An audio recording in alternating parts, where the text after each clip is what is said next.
soy Álvaro Oliver. Bueno, ya me conocéis algunos fundamentalmente de Twitter, de mi cuenta personal, que me llamo exactamente igual, Álvaro Oliver. No hay mayor misterio en Twitter. Y luego también coadministro actualmente con Pablo Fernández la página, también el perfil de Twitter de Spain Storm Prediction. Y bueno, tenemos ese proyecto meteorológico que originalmente lo montamos entre César, Gorka Hermoso y yo, y luego se incluyó también a Pablo, y la verdad es que es un gran activo. Y bueno, soy geógrafo y bueno, también me gradué en Geografía y Ordenación del Territorio en el año 2019. Luego hice también un máster de Tecnologías de la Información Geográfica. El grado fue en la Universidad Complutense y el máster fue en la Universidad de Alcalá. Y la verdad es que yo se lo recomiendo a todo el que termine la carrera de Geografía y quiera profundizar sobre todo en todo lo que tiene que ver con los SIG, es decir, con la composición de mapas, el análisis de dinámicas territoriales a partir de la superposición de determinados elementos territoriales, vamos, lo que vienen siendo los SIG, que tanta utilidad tienen en los últimos tiempos. Pues les recomiendo fervientemente que hagan ese máster de Tecnologías de la Información Geográfica. Y bueno, no solo a los geógrafos, sino pues, a todos los ámbitos, sobre todo relacionados con el territorio, ciencias ambientales y demás. Y bueno, y hasta ahí. Bueno, luego también en los últimos meses, César Donado, que es un colega de la Universidad de Alicante, la verdad es que en Twitter no recuerdo cómo se llama, pues hemos montado también una consultoría ambiental que, bueno, básicamente está en pañales, estamos empezando ahora, y a lo que nos dedicaremos es básicamente a la composición de informes y de memorias de planes de emergencias municipales, de inundaciones y demás, que tiene bastante buena pinta y que vamos a ver cómo va surgiendo. Bueno, Álvaro, pues muchas gracias por conceder esta entrevista y bueno, pues vamos a ir ahora con las preguntas. Bueno, Álvaro, y vamos con la primera pregunta. Te vamos a preguntar cómo empezó tu afición a la meteorología y cuándo empezó. Pues bueno, la verdad es que mi afición, yo ni recuerdo cuándo empezaría. Yo creo que desde que tengo uso de conciencia me apasiona la meteorología, y no solo la meteorología, sino todo lo que tiene que ver con la naturaleza, es decir, pues las plantas, las setas, el campo en sí y demás. Yo creo que desde siempre, a lo mejor porque me lo han inculcado desde que nací, mi madre y mi abuelo sobre todo, y yo creo que desde siempre, pero sobre todo si algo impulsó sobre todo mi afición, o sea, si tuviera que definir un momento en el que a partir de ahí dices, desde aquí, pues yo creo que serían unas lluvias, unas tormentas que hubo muy importantes en Rivas. Yo es que me mudé a Rivas desde Madrid. Rivas es un municipio de las afueras de Madrid, y yo me mudé ahí en el año 2008, y justo el mes que me mudé, o al mes siguiente, entre septiembre y octubre, tuvieron lugar unas tormentas muy intensas en todo el este, en el corredor de Henares y en el sureste de la Comunidad de Madrid. Y esas tormentas que generaron inundaciones en Rivas, en Coslada, que causaron numerosos daños materiales, pues despertó en mí una curiosidad que ya existía antes, pero que se potenció desde ese momento. Entre eso y luego también la nevada que se produjo en Madrid, bastante sorpresiva, bastante, no sé si imprevista, también es que no era yo muy consciente de ello. Yo en aquella época, tendría 12, 13 años. Fue la nevada que cayó el 9 de enero del año 2009, que afectó especialmente al este de la Comunidad de Madrid y que colapsó el aeropuerto de Barajas y demás. No fue como Filomena, eso sí, pero la verdad es que fue una señora nevada. Y esa nevada pues terminó de impulsar mi afición por por la meteorología y empecé a interesarme y leí y empecé a leer un montón de libros, un montón de informaciones, sobre todo de análisis meteorológicos de personas en redes sociales, en foros. En aquel entonces la figura de los foros meteorológicos estaba muy en auge, sobre todo Meteorred, Cazatormentas, entre otros foros. Ahora siguen existiendo y siguen teniendo bastante tirón, pero en aquella época, supongo que porque no existía WhatsApp y todavía no, y si existía, pues estaba iniciándose y no existían pues, los grupos como los conocemos hoy en WhatsApp, en Twitter y demás, pues los foros de meteorología tenían bastante tirón entre los aficionados y además eran sitios en los que nos juntamos aficionados y profesionales de la meteorología y se aprendía francamente bastante. Y yo creo que pues entre toda ese... ya por el año pues, 2008, entre el 2008 y el 2010 fue cuando empezó mi afición, en parte por fenómenos meteorológicos adversos y en parte también por lo que iba yo leyendo de distintos sitios. Sí, porque en los foros yo también me recuerdo, no tanto como tú, porque yo creo que tú ya tienes algunos años más que yo, pero sí, al principio había muchos foros, como tú comentabas, y también en Cazatormentas, el de Meteorred estaba bastante bien. Y luego sí, Sí, ya WhatsApp comenzó un poco más adelante. Yo recuerdo para mí que WhatsApp, creo que en 2010 y algo, 2016 ya empecé. Sí, bueno, y el grupo de Meteo Yayi, que el nacional está creado en 2016. Y bueno, yo, pues otra pregunta, la segunda ya sería si estudiaste algo sobre meteorología y bueno, cuéntanos un poquito. bueno, yo desde que era pequeño, o sea, desde que tendría pues 12 años o así, tenía claro que quería estudiar algo relacionado con la naturaleza. En ese entonces no sabía que existía la física. Yo pensaba que pues, simplemente pues, lo que había en clase en esa época relacionado con el medio natural, evidentemente era conocimiento del medio. Y yo tenía claro que quería estudiar algo relacionado con eso y con la meteorología. Ya desde entonces le decía, me acuerdo, tendría 11 años y le decía a la profesora, yo quiero ser meteorólogo. Y me decía la profesora, no, es meteorólogo, no es meteorólogo. Y bueno, y desde entonces pues tenía claro que quería estudiar algo relacionado. Y ya conforme fui, pues eso, creciendo en la ESO, en el bachillerato, pues me decanté por las ciencias físicas inicialmente. O sea, porque al fin y al cabo es con la formación, digamos, es la carrera que más formación te ofrece de cara a ser, pues, a especializarte en meteorología. De hecho, me llegué a matricular en la carrera de ciencias físicas en la Complutense, pero vi que aquello no era lo mío.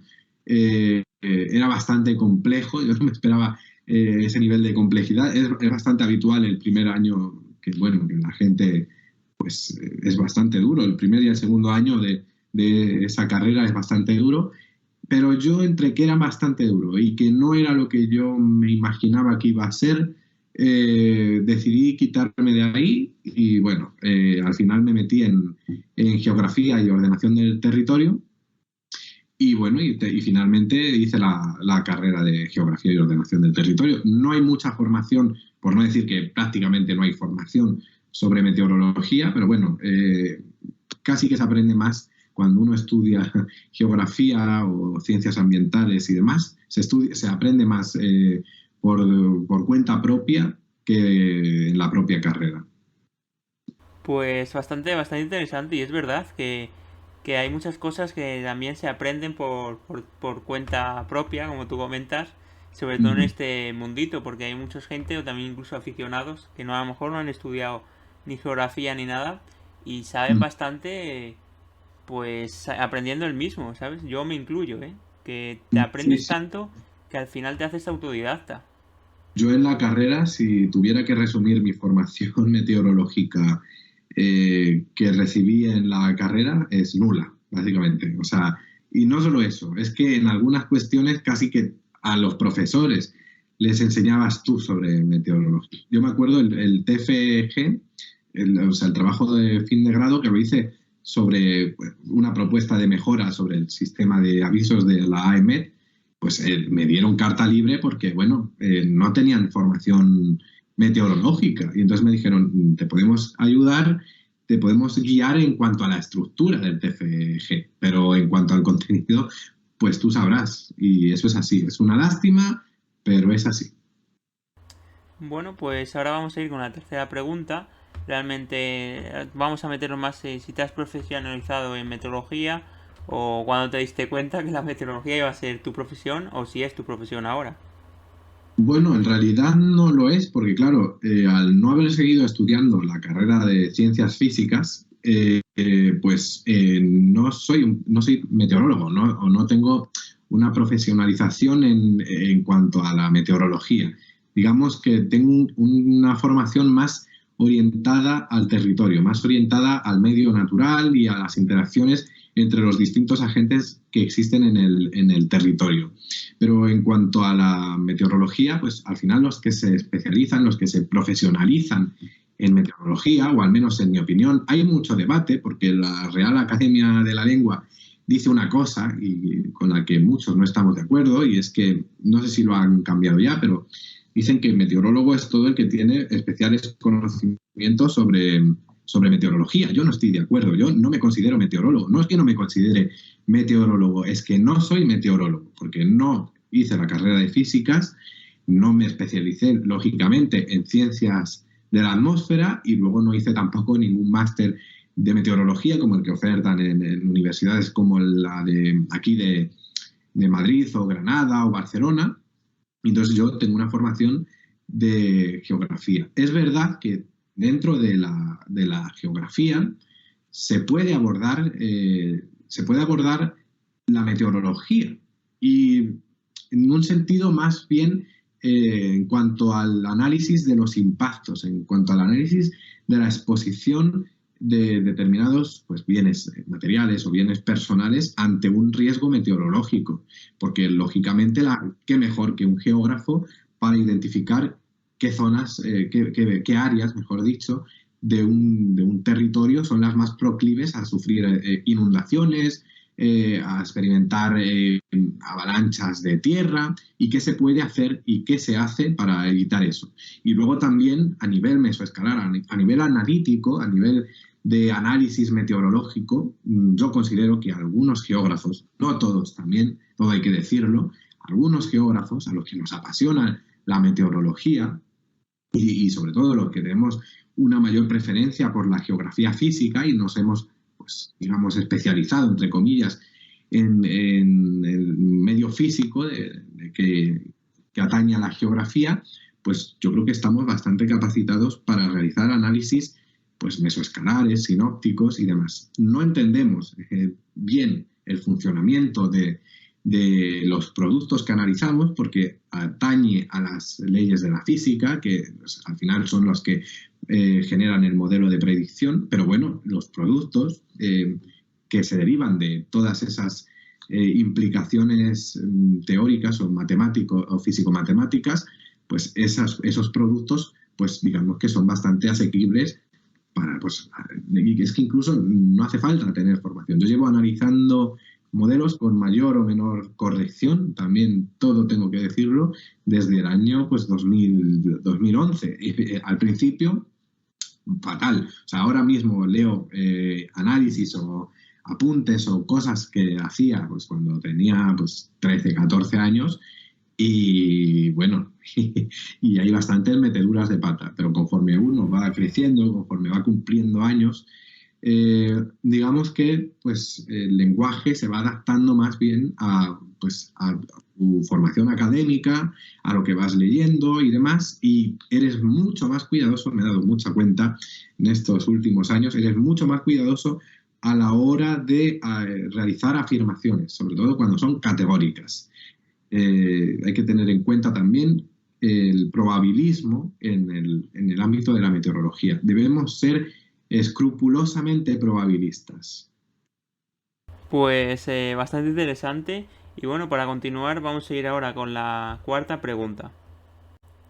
Y bueno, Álvaro, pues la cuarta pregunta es si algún personaje te ha influenciado en el mundo de la meteorología Y también hablando de la atmósfera, ¿cuál es tu situación sinóptica que más te gusta? Bueno, personajes, desde luego, muchos me han influenciado. Yo creo que a todo aficionado a la meteorología nos han influenciado grandes personajes que son, pues, casi que historia de España. Y más concretamente en mi promoción, bueno, promoción, mi generación o lo que sea, nada, pues, sobre todo el gran don José Antonio Maldonado. O sea, yo cuando era pequeño, desde que era niño, sobre todo los fines de semana, que iba a casa de mis abuelos y a las 4 de la tarde, pues sonaba la sintonía de Televisión Española y aparecía don José Antonio Maldonado. Y yo recuerdo, claro, eran mapas, no son como ahora, que hacen un desglose región por región. Antes ponían el mapa de España y Maldonado iba colocando los símbolos según iba centrándose en una región u otra. Entonces yo me acuerdo cuando tocaba Madrid, me acercaba rápidamente a la tele y veía cuán cerca quedaba, por ejemplo, el símbolo de nieve de la capital. A ver si, claro, en esa época uno no entendía, yo tendría, pues, ¿qué? 7, 8 años, no entiendes ni de cotas de nieve, ni a qué altitud está Madrid, y piensas que el simbolito si roza en la punta del copo de nieve la ciudad de Madrid es que puede nevar, cuando en realidad es que no cabe ahí. Sí, sí, eso es bastante curioso porque Sí, incluso a día de hoy gente que a lo mejor no sabe mucho, cuando ve el simbolito dice va a nevar y luego le sí, dices igual a tus padres o abuelos lo que sea, dices, a ver, la cota de nieve está en 1500 metros, ¿sabes? claro. Eso es Pero bastante como está curioso. cerca, como parece ahí todo tan cerca una cosa de otra, pues claro. Y luego también, además de Maldonado, eso fue en mi más tierna infancia, digamos, lo de Maldonado. Y luego conforme fui creciendo, ya con 13 años, 13, 14 años, empecé a devorar, a devorar con mucha ansia los libros. No recuerdo los nombres de los libros, pero hay bastantes y muy buenos de don Mariano Medina.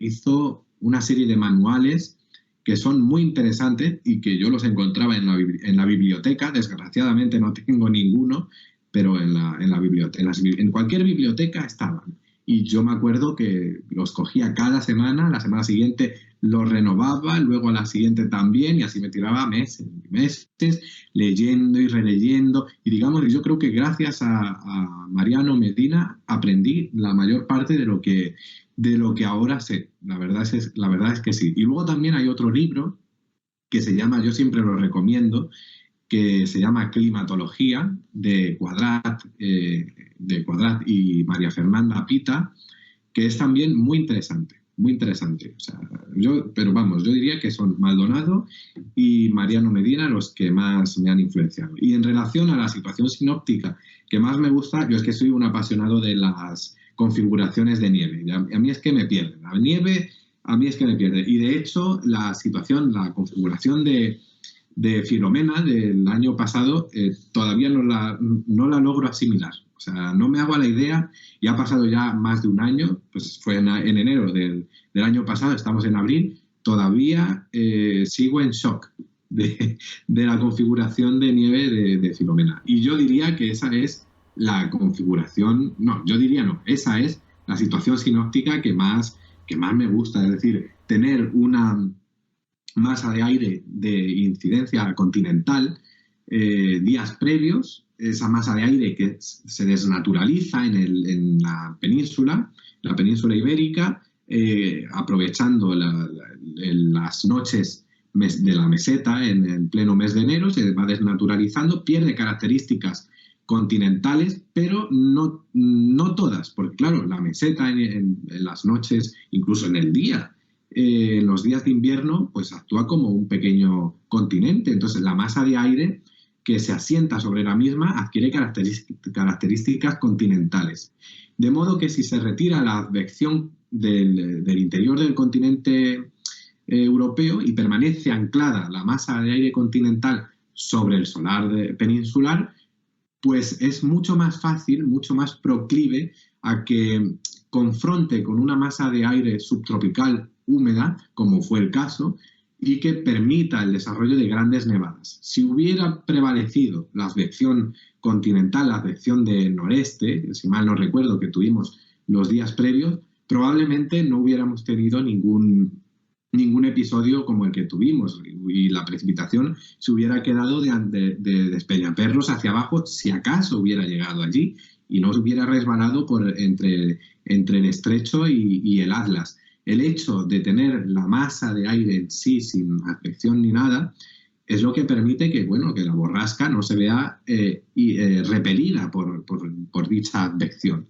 Y bueno, y luego al inyectar componentes, al situarse en el Golfo de Cádiz y avanzar hacia los Montes de Toledo y luego desplazarse hacia el este de la península, pues genera un flujo de vientos de levante, incluso de sureste y de noreste, entre el primer y el cuarto cuadrante, que impide que el aire frío que existía previamente sobre el interior, sobre la meseta, pues no se desaloje como sucedió, y entonces pues la nevada está asegurada.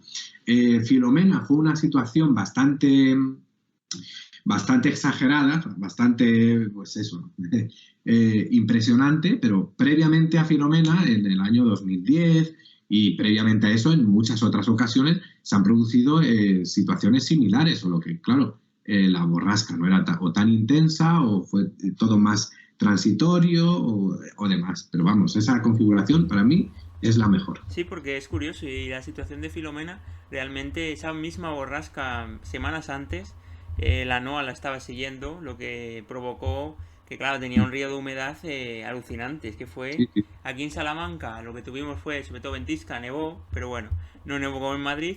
Y bueno, Adrián Cordero también estuvo en Madrid, Isabel Moreno también estuvo en Madrid, y lo mismo, la situación que más le ha impactado es Filomena, y tú que estabas en Ah. Madrid, pues de momento sois los tres los que me estáis hablando de Filomena. O sea que tuvo que ser impresionante, yo no lo viví. Y bueno, a lo mejor a mí me gustaría, pero también al ir en silla de ruedas tampoco quería mucho, porque claro, ¿cómo salir de casa? Claro. Hay que ir a Bueno, hacer desde la cosas. ventana siempre se disfruta también bastante. También. Sí, pero claro, luego encima se hiela. Aquí, fíjate, en Salamanca nevó poco, relativamente, y se heló. Aquí tuvimos ventisca. Me acuerdo en ese episodio de Filomena, creo que había rachas de 80 kilómetros por hora. O sea que fíjate la sensación de Sí, frío que sí, sí. tuvimos. Es que fue muy curioso porque en general en Madrid cuando suele nevar, cuando se producen nevadas de este tipo, en general, o lo que, bueno, en general es así, es lo más lógico, es que el viento sea bastante calmado, que vaya cayendo, pues de esto que ves el copo casi a cámara lenta cayendo y demás, sin un ápice de viento, porque claro, en general suele haber una inversión térmica previamente. Y claro, si hay mucho viento, se rompe la inversión térmica o desaparece más rápidamente y la nieve pues suele pasar a lluvia o demás. En este caso no, en este caso la ventisca fue tremenda. El flujo de levante o de incluso noreste, porque sí, aquí se canaliza bastante bien el noreste entre la sierra y el páramo, y la verdad es que una nevada muy curiosa, muy curiosa. Sí, pues bastante interesante. Aquí en Salamanca, como te comenté, tanta ventisca que hubo que los pluviómetros, a lo mejor los 15 centímetros que podían haber caído en zonas, no tuvimos 0 litros. Nos sentimos robados realmente. El tema de precipitación anual que pasó. Hasta yo vi hasta por mi ventana la nieve del suelo levantarse para arriba. O sea que es que Sí, los sí. pluviómetros no podía entrar la nieve. Era imposible. Y claro. Y bueno, Luego pues es vamos que con las siguientes preguntas. Aquí, ¿qué fenómeno meteorológico no has visto y te gustaría ver? A lo mejor con Filomena pues vas a decir algo parecido. Y de lo que has vivido, ¿cuál es tu favorito?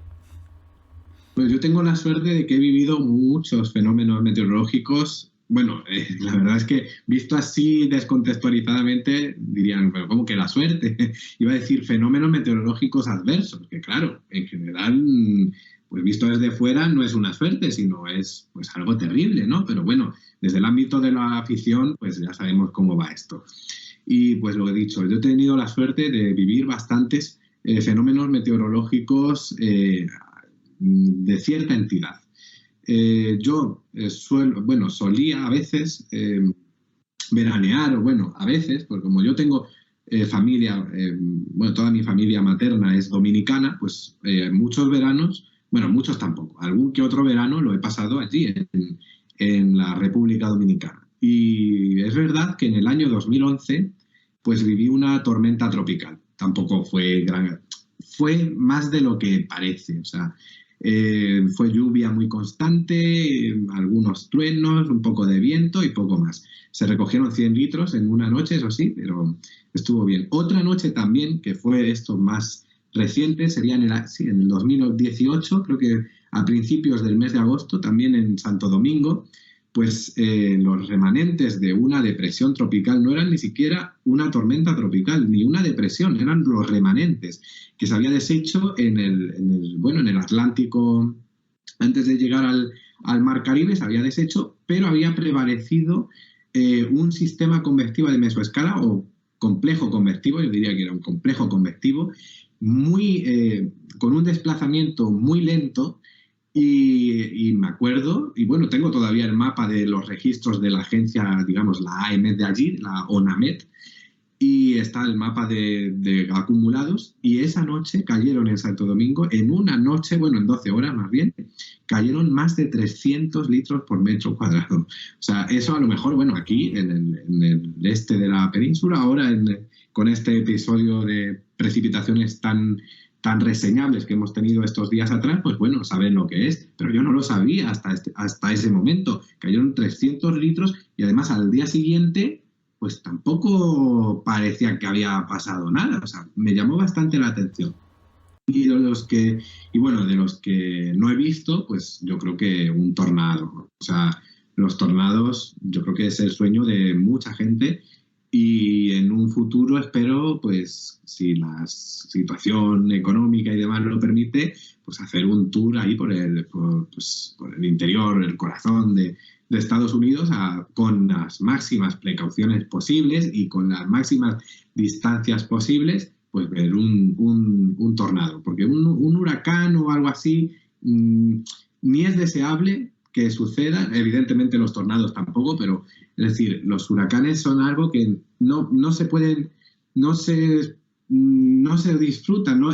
Suena un poco cínico lo que estoy diciendo, pero un huracán simplemente es lluvia y viento y problemas y demás, y no es nada agradable de vivir. Un tornado tampoco lo es, desde luego que no, pero la verdad es que a nivel fotográfico y a nivel visual, pues es extraordinario. Y de los que he vivido, el que más me ha gustado pues ha sido Filomena. No hace falta que digamos más de Filomena, pero ese es el fenómeno que más me ha impactado.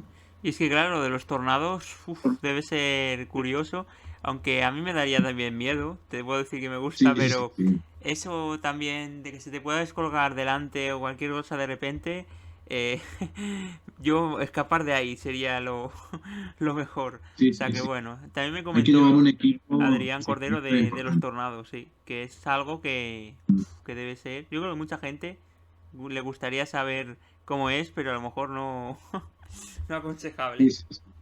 Y si acaso hay que llevar un equipo, o sea, porque ahí hay empresas especializadas en análisis casi a nivel de microescala y demás, que van con radares propios, que lanzan incluso radiosondeos propios, pues habría que ir en esas condiciones, claro. Claro, y hay gente que muy experta y que sabe allí cómo va. Y bueno, pues vamos con las últimas 5 preguntas.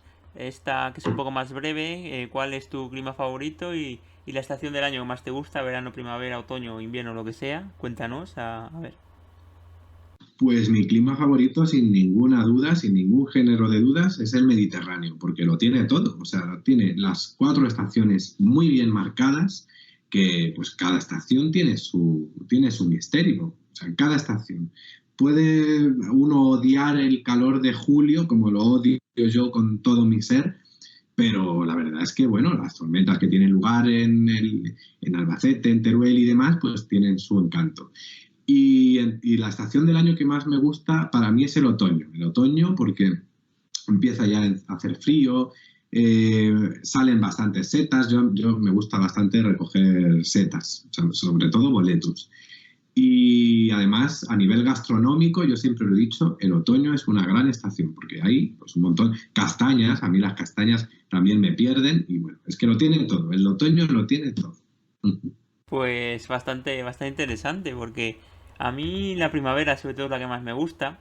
Y luego también en verano, pues cuando tienes el huerto y esas cosas, pues también se disfruta. Lo que tú Es que, dices, cada como estación, cada clima tiene su encanto realmente. Es que como soy un poco alérgico, la primavera le tengo un poquito de manía. Además, mi cumpleaños coincide con el pleno auge de la polinización a finales de mayo y no tengo recuerdos muy agradables. Pero Claro, es bueno, que debe ser problemático la alergia. sí, Incluso gente que no tiene realmente alergia siempre está ahí un poco con la nariz. sí, Bueno, sí, sí. es sobre todo luego también con las cosechas, también suele pasar cuando están las cosechadoras levantando ese polvo seco en verano, en junio con el... Bueno, eso es horrible. Y bueno, pues vamos con la séptima pregunta ahora. Bueno, pues la séptima pregunta, realmente si tienes alguna estación meteorológica instalada o si llevas contigo algún aparato, dispositivo, yo que sé, para medir la presión barométrica, algún termómetro portátil. Yo llevo un anemómetro de estos que se pueden sacar por la calle. Bueno, tú que si llevas algo. Pues yo hace tiempo sí que tenía bastantes aparatos, tenía un anemómetro, como dices, de esos que se sacan, que bueno, que alza uno la mano y te dice la velocidad del viento, también iba con un altímetro barométrico por ahí, también iba con, bueno, siempre llevaba un termómetro con una sonda, nada, todo muy... Porque claro, yo también con el tema de la temperatura soy muy... mm, le saco mucha punta. Si no es de una garita, así tipo Davis y demás, no presto mucha atención a la temperatura. Y sobre la estación meteorológica, pues la verdad es que no tengo, pero porque también yo pues vivo en Rivas, hacia Madrid, y en Meteoclimatic hay bastantes, o sea, creo que hay 3 o 4 estaciones meteorológicas. Entonces dije, ¿para qué voy a tener unas? Y ya, yo de hecho tomo datos muy exhaustivos de una estación que es la de Rivas Pueblo, y tengo datos desde el año 2004, porque gracias a Dios estoy en contacto con el dueño de la estación y me ha suministrado un montón de información desde el año 2004 y bueno, y se intuye, se puede hacer incluso alguna tendencia estacional o incluso anual sobre cómo varía la temperatura, las precipitaciones, que es bastante interesante. De vez en cuando, sobre todo al finalizar las estaciones meteorológicas, suelo poner algún gráfico en Twitter sobre, pues, no sé, cómo ha ido el invierno, cómo ha ido la primavera, con las efemérides que han sucedido y demás. O sea, pero más allá de eso, pues poco. Bueno, tengo una brújula en el bolsillo que es bastante útil. Yo creo que casi de formación profesional, como soy geógrafo, pues no sé, pues la brújula. Siempre llevo una brújula y es de bastante utilidad. Además que yo siempre me gusta andar por el campo, me gusta pues perderme en la montaña, pues cogiendo setas o pues yo que sé, paseando largos y muchísimos kilómetros. Y bueno, y de vez en cuando pues uno se despista y pues tiene que echar mano de brújula o de cómo está la disposición del musgo en los árboles y bueno, son experiencias, la verdad es que sí. Pues bastante interesante. Yo de estaciones tengo una que se llama WMR 300 de Oregón. Y Mm. estoy en Meteoclimat y mandando datos y eso, y tiene también lo suyo, porque también hay que estar pendiente de ella, que eso Sí, sí, sí. también, si hay gente que no puede tener tiempo, pues lleva trabajo, también el tema electrónico, si se avería, si conectas. Y luego hay estaciones que no tienen wifi directamente, tienes que usar un mini PC como yo uso y para enviar datos con cables, ¿Tiene, tiene que estar encendido diariamente o eso Sí, tiene que estar encendido diariamente. Yo conforme tengo un está el mini día? PC que lleva 2 años sin apagarse, mandando datos. Y claro, luego sus programas, actualizaciones, bueno. Ahora están Para su saliendo muchas estaciones, la sí, luz. necesita programas especiales y ahora hay muchas estaciones que están saliendo que llevan wifi, es decir, directamente el router se conecta a la estación. Pero bueno, poco a poco van saliendo con, y con eso el es que es tema de un, estaciones, pero sí, sí, es que es sí. un mundito muy chulo porque están saliendo muchas, hay mucha variedad, muchas marcas, muchos tipos de estaciones. Y bueno, es algo bastante interesante. Y bueno, pues vamos a ir ya con las últimas preguntas de la entrevista. Y esta es la del cambio climático. ¿Cuál es tu postura con respecto al cambio climático? Si crees que estamos para la tendencia o realmente cuéntanos tu visión sobre ello. Bueno, yo creo que uno de los principales problemas que existe en cuanto al análisis de las distintas variables climáticas y demás es que en los últimos años a lo mejor se ha sesgado un poco, o al menos es lo que llega, la impresión que llega sobre, pues, al público en general. A lo mejor se ha centrado mucho el debate sobre, pues, gases de efecto invernadero como el CO2, cuando hay otros muchos factores que inciden sobre pues, digamos, sobre el clima del planeta. Pues no sé, se me ocurre, pues a lo mejor el metano, que también se tiene en cuenta. Se tiene en cuenta seguramente todo, pero la idea que surge es como que hay una preponderación, o sea, una sobredimensión del CO2, que tendrá su importancia, yo no lo niego para nada. Pero el vapor de agua, por ejemplo, que existe en la atmósfera, la incidencia del sol, distintos ciclos que a lo mejor desconocemos, o la variabilidad interna del planeta, pues a lo mejor todos esos factores también explicarían cuestiones que a lo mejor hoy no entendemos. O sea, a lo mejor ahora mismo están teniendo lugar determinadas pues, circunstancias que no se pueden achacar al cambio climático y que se podrían achacar a algo que a lo mejor no comprendemos o que a lo mejor pues está ahí y sin más. Entonces, yo creo que, bueno, está claro que el clima cambia, siempre cambia, con o sin humanidad, eso es así. O sea, el clima viene cambiando desde que existe el planeta y seguirá cambiando aún nos extingamos todos y no emitamos ni un ápice de dióxido de carbono ni de ningún otro tipo de gas. Seguramente estemos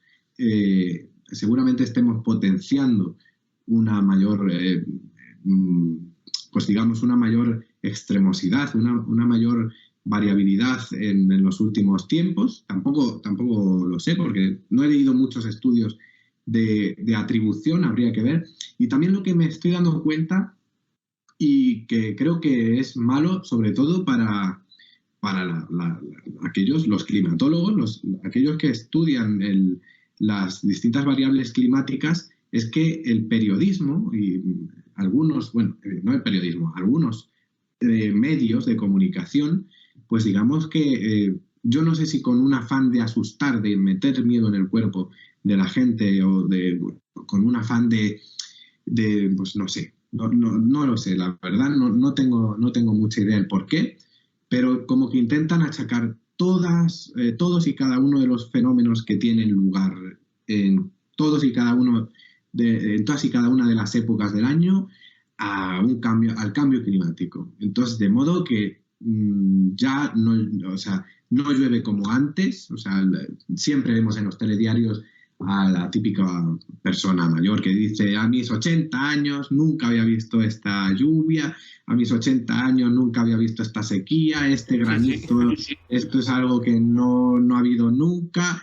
Y la verdad es que la memoria meteorológica es muy frágil y es lo que yo suelo decir mucho. No se pueden realizar aseveraciones categóricas en función de impresiones particulares, porque las impresiones particulares pecan de subjetividad e incluso pecan de la ideología que tiene uno, porque uno de los problemas también que atañe al cambio climático, y seguramente los climatólogos tienen que estar desesperados por ello, o a lo mejor no, a lo mejor incluso hay otros que dicen menos mal, pero es el hecho de que la política, el hecho de que una cuestión científica como es esta, tan importante como todas las cuestiones científicas, haya traspasado los límites del ámbito científico y especialmente se haya desembocado en terreno político.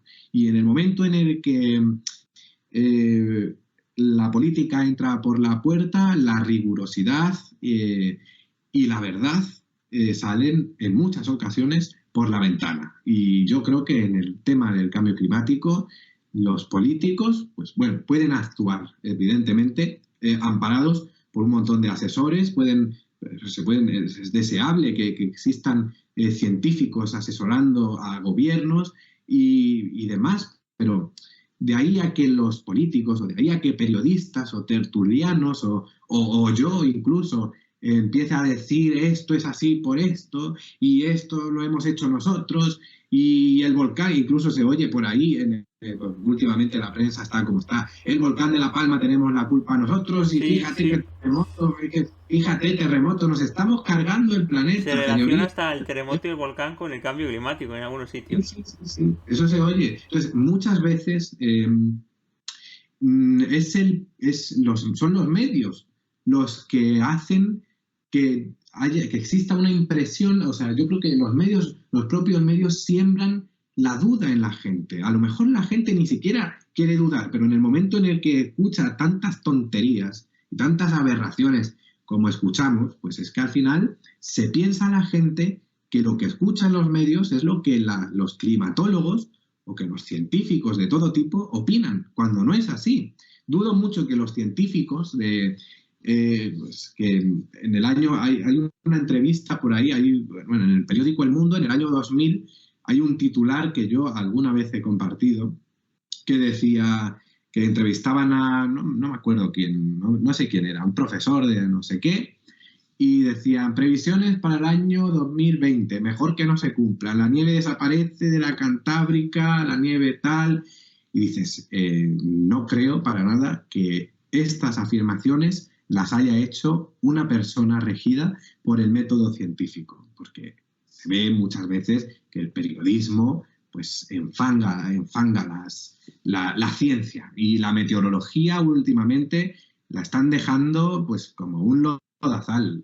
Pero bueno, hay muchos periodistas, afortunadamente, hay periodistas francamente buenos, y que tienen especial dedicación por la meteorología o por la divulgación científica, y afortunadamente pues estos son pues personas que bueno pertenecerán a medios de comunicación generalistas y demás, que intentan pues tener una perspectiva apocalíptica para ganar visitas y ganar promoción y ganar en publicidad un dinero y demás. En fin, sobre la pregunta de que si estamos a tiempo de parar la tendencia, pues bueno, a ver, pues también es que tenemos que tener en cuenta que la tendencia pues, de que las temperaturas ascienden, eso es innegable. O sea, la temperatura viene ascendiendo pues desde décadas atrás. Pero lo que tendríamos que plantearnos más seriamente es cuán negativo es, porque yo creo que se exagera bastante, y como digo, ahí los medios tendrán mucho que decir, se exagera bastante sobre qué sucedería si la temperatura ascendiera, pues, qué sé yo, unas décimas o demás. Las proyecciones a 100 años, pues yo la verdad soy un poco escéptico en ese sentido. Pero bueno, yo entiendo que es lo único que se tiene y no se puede echar, o sea, es decir, solo tenemos una forma de intuir lo que puede pasar en un futuro muy lejano, que es pues en base a modelos climáticos, que los modelos climáticos tampoco son dioses, es decir, son modelos al fin y al cabo, son simulaciones de la realidad básicamente. Entonces, es lo único que se tiene, los modelos de predicción. No existe otra cosa más allá de los modelos. Entonces, no vale el decir, no creo para nada en lo que dicen estos modelos de predicción, y yo creo que, bueno, pues he visto aquí las rocas, he levantado una roca y pues yo sé, pues en los próximos 100 años no subirá la temperatura. Pues tampoco así. O sea, creo que hay que tener una perspectiva bastante digamos, escéptica. No es escéptica en el sentido de no me creo nada, porque hay verdades madres que son innegables, pero hay que desconfiar mucho de lo que leemos en los medios de comunicación, muchísimo, en este sentido al menos, que es al menos en el que bueno, que tenemos ciertos conocimientos y vemos que se dicen aberraciones que, bueno, que habría que coger todo con pinzas, la Sí, verdad. porque es lo que comentaba también el otro día en la entrevista a Isabel, que es que hay diferentes medios de personajes que, madre Mm. mía, intentan engañar a la población con el total de tener visitas. Lo que tú Sí, dices, sí, lo de levantar rocas y predecir el tiempo, ya incluso claro. se ha confundido el tema de Cabañuelas con bolas de cristal que alguien puede predecir a lo que es realmente el tema científico. O sea Sí, que sí. las cabañuelas, Y vale, es al una cultura, pero ya está. Tampoco es. Se puede asegurar algo, porque es que incluso, como comentamos, la ciencia, la atmósfera es bastante cambiante. Y precisamente hablando sobre el tema de las cabañuelas, pues bueno, ¿qué vamos a contar que no sepamos ya? Sobre todo con la que hubo liada en los medios entre el mes de septiembre y el mes de enero, y bueno, y Sí, ahora se vuelve a recuperar. que fue Y terrible. el caso es que es lo que yo digo, que al final, sí, dice, son las cabañuelas, es un determinado personaje que está ahí, que todos conocemos, que ha dicho que, bueno, que va a nevar, me acuerdo, viene una nevada tremenda el día 24. Y el problema de todo, el problema de fondo está en que luego uno sale a la calle y, y lo que oye no es a la gente que no tiene por qué tener conocimiento sobre meteorología, no escucha a la gente decir, ah, pues fíjate, este método que no sirve para predecir, dice aquí está, Menganito de tal ha dicho que viene una nevada tremenda. No dice eso la gente. El problema es que la gente dicen que viene una nevada inmensa el día 24 de enero. Ese es el principal problema, que al final la información que se recibe, se piensa uno que es de profesionales de la información meteorológica cuando es de, pues eso, pues de donde viene. Sí, es también fue un poco rollo el tema este todo el día con la misma noticia. Que realmente, si es que realmente los periódicos, los medios hicieron caso a un bulo, porque realmente eso es, yo creo que es un bulo, yo creo que todo el mundo lo sabe. Y bueno, pues ese tema que lo dejamos ya aparte, que es un tema también poco pesado. Sí, Y sí. bueno, pues vamos con las dos últimas preguntas ya para terminar la entrevista. Y bueno, pues ahora es una pregunta que se lo estoy también haciendo a Adrián Cordero, a todos, a Isabel, el papel que tiene la meteorología en la educación del país, que yo creo que debería empezar a tener importancia. Pues yo creo que esta es la pregunta más importante de todas porque es un poco lamentable que en un país como este, un país dominado en gran medida por el clima mediterráneo, con todo lo que ello conlleva, pues no tenga una cultura meteorológica, no tenga una educación meteorológica hacia la población como para formarla, o sea, de cara a formarla ante fenómenos adversos que tan frecuentes son en nuestro clima.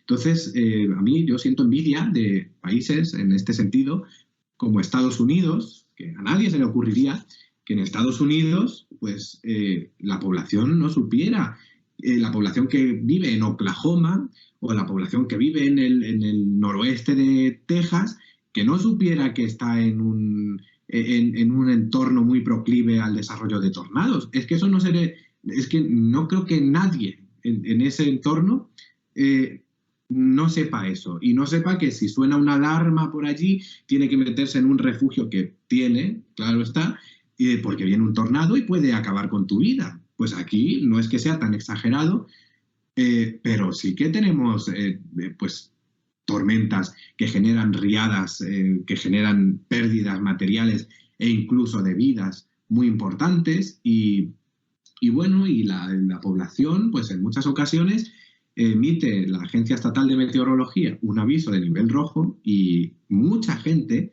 en el entorno donde se ha emitido el aviso, yo estoy muy seguro, no es que esté muy seguro, es que es así, mucha gente no es consciente del peligro que supone un aviso rojo, por ejemplo, en el mes de, pues en cualquier mes, pero vamos, especialmente al final de la estación estival, pues por ejemplo en el Guadalhorce o en el sur de Valencia o en el norte de Alicante o en las Islas Baleares, o incluso en cualquier otro punto de la geografía nacional, porque pocos rincones hay en este país en el que no se hayan producido fenómenos adversos con un impacto importante sobre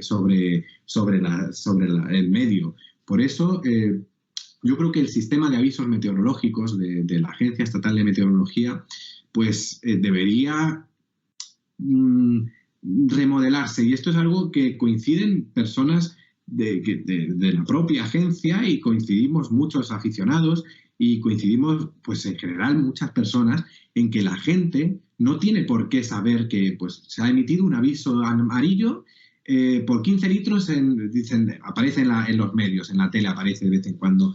La agencia estatal, la AEMET, ha emitido un aviso amarillo por 15 litros en una hora en X punto. La gente no tiene por qué saber qué suponen 15 litros por metro cuadrado en la puerta de su casa. No tiene por qué saber eso.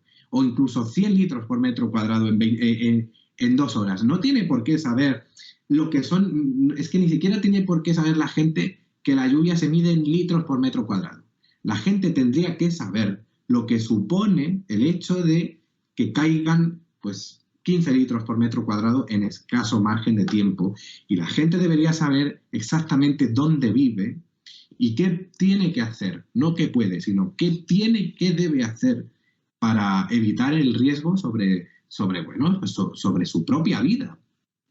Entonces yo siempre, algo que envidio bastante de Met-Office es la AEMET del Reino Unido, es que el sistema de avisos se fundamenta en el impacto más que en el riesgo meteorológico, como en el resto de países prácticamente de todo el mundo, que se basa en el riesgo meteorológico. Allí se basa en el impacto, y allí se emite un aviso que trasciende a fronteras administrativas, y se le dice a la gente: esto va a pasar, y cuando pasa esto se producen estas inundaciones, quita el coche de aquí, incluso si es muy grave, si es un riesgo muy importante, busque refugio, o pues no sé, no transite por áreas litorales, o sea, pues cosas así. Y yo lo que he hecho también, lo que a lo mejor sería una buena idea aquí en España, pues sería incluso un canal meteorológico, o sea, un canal de televisión dedicado, o sea, que funcione en el momento preciso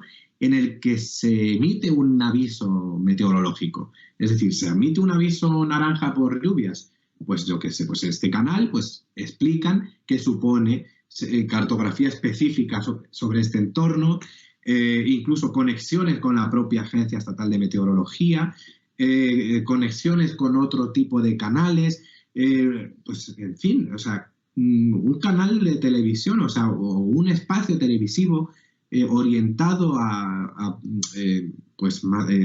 situaciones meteorológicas especialmente adversas, yo lo vería muy correcto, o sea, sería algo muy deseable, y seguramente se paliaría bastante el déficit que tiene el sistema de avisos meteorológicos de la agencia, porque hay un déficit importante. Entonces, debería educarse más, y también desde todos los ámbitos, desde el colegio debería educarse, especialmente en aquellos sitios que tienen un riesgo meteorológico importante en toda el área mediterránea. En los colegios, en todas las asignaturas, deberían educar a los niños qué deberían hacer, o ser conscientes de dónde viven, ser conscientes de qué zonas, de qué puntos son especialmente vulnerables, y qué situaciones meteorológicas o qué traducción en el sistema de avisos son especialmente importantes de cara a prevención de riesgos. Sí, eso es bastante interesante porque, claro, aquí también el tema de cuando hay calima, la gente de riesgo, o los ves gente en bicicleta cuando respiran polvo y sin mascarilla que no deben ir, y luego en verano, los golpes de calor, la gente se lo toma a risa, ¿eh? Realmente un aviso amarillo va a 35 grados. Nos vamos al parque a las 4 de la tarde, me pongo a hacer bicicleta a las 4 de la tarde. Y el problema de eso no solo lo tiene, pues, es un problema que atañe. Yo me centro mucho en los medios. Los medios de comunicación tienen una responsabilidad que no pueden ni deben eludir. Y hoy, por ejemplo, pues salía en Telecinco, amparado por El Tiempo hoy día 7 de abril, y dice aquí: Diego llegará seguida de un ciclón explosivo a España. ¿Qué significa esto exactamente? ¿Esto qué es? 20 minutos pone aquí. Una potente surada se aproxima a España con aire tropical. ¿Qué es? O sea, la gente ve una potente surada y dice: ¿y esto qué? ¿Qué significa una potente surada con aire tropical? Y dice: enloquece el tiempo. A las puertas de la Semana Santa, metiendo el miedo a la gente. Y la gente al final, pues se toma risa la información meteorológica. España asediada por el tren de borrascas y temporales. Francamente delirante. O sea, esto de verdad que se echa en falta a veces, pues, un colegio de meteorólogos o sí, algo así, o sea, una asociación de un colegio que, pues, estas cosas denunciarlas, porque es que esto es una basura. O sea, esto hace mucho daño a la prevención de riesgos meteorológicos, porque la gente leyendo esta basura, pues luego no presta atención a avisos meteorológicos, porque dice: otra potente surada será. Porque ¿qué es eso? España asediada, parece que viene la guerra también aquí el frente desgraciadamente viene aquí, por lo que se ve aquí. O sea, lamentable, de verdad que lamentable. Pero bueno, es así. Sí, es que madre mía, hay el tema de periodismo que llevan unos años que es de traca, con todo, se confunde a la gente. Bueno, Sí, es sí. que no sé hasta dónde vamos a parar. Lo que estaría bien es que se tomaran medidas, creo que tendrían que hacer. Y luego es que, claro, la meteorología es muy importante aquí en todo lo que... En la vida diaria, vas a comprar el pan, tienes que saber si llueve, Sí, sí. vendaval o cualquier cosa. Yo qué sé, vas a clase, a un campo de fútbol, vas a trabajar, conduce realmente la meteorología es, yo creo que lo más Y ahora importante de la vida. En Semana Santa, pues cuando más, y saben los medios que la gente está deseosa de Sí, información, pero precisa al milímetro en la vertical del felpudo de las puertas de las casas. Quiere la gente la información. Y los medios lo saben y publican estas cosas. La gente pincha, al pinchar, pues toda la publicidad, además, pues en fin, que ganan un dinero en base a amarillismo, sensacionalismo sí, y... en cualquier cosa, porque yo también he visto hoy que vuelve el verano. No sé, sabes, Sí, yo no entiendo. Y bueno, pues vamos ahora a ir con la última pregunta de la entrevista. Y bueno, pues vamos con la última pregunta, un poco así más breve, de cuéntanos tu proyecto de Spine Store Predicción. bueno, pues es un proyecto que surgió entre César Donado y yo inicialmente. César Donado es un colega de la Universidad de Alicante, que bueno, ya le mencioné antes. Y luego incorporamos a Gorka Hermoso, que ahora está, pues, digamos, como de año sabático o algo así, y a Pablo Fernández. Y es un proyecto que nace porque vimos que Estofes es un proyecto también que más o menos es lo mismo que nosotros, pero a nivel europeo. Y claro, cuando un proyecto meteorológico es a gran escala, a nivel europeo, pues tiene deficiencias a nivel regional, claro. O sea, por muy buenos que sean, porque son muy buenos, hacen análisis bastante interesantes, pues claro, a nivel regional, a nivel nacional, pues tiene carencias. Y entonces nosotros supimos ver esa carencia y dijimos, pues vamos a montar un Extofest, pero a nivel nacional.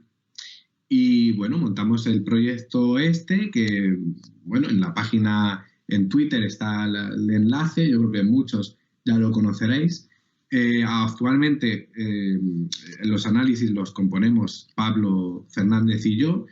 Pablo Fernández es un estudiante de física, muy prometedor, por cierto, y bueno, y hacemos los análisis, son bastante, son largos, son análisis que uno los ve luego ya sintetizados y los lees en nada, en 5 minutos, pero detrás de esos análisis hay horas y horas A veces incluso yo me he tirado particularmente 7 horas, o sea, 7, 8 horas desde, pues, yo qué sé, desde las 12 del mediodía hasta las 8 de la tarde que se publica en general los análisis y bueno, se lleva mucho tiempo, se lleva mucho de nuestro tiempo y además de manera totalmente altruista. Y por eso, desgraciadamente, hay ocasiones como esta que ha acontecido en esta semana, en que se han producido nevadas intensas y muy atípicas ahora para ser el mes de abril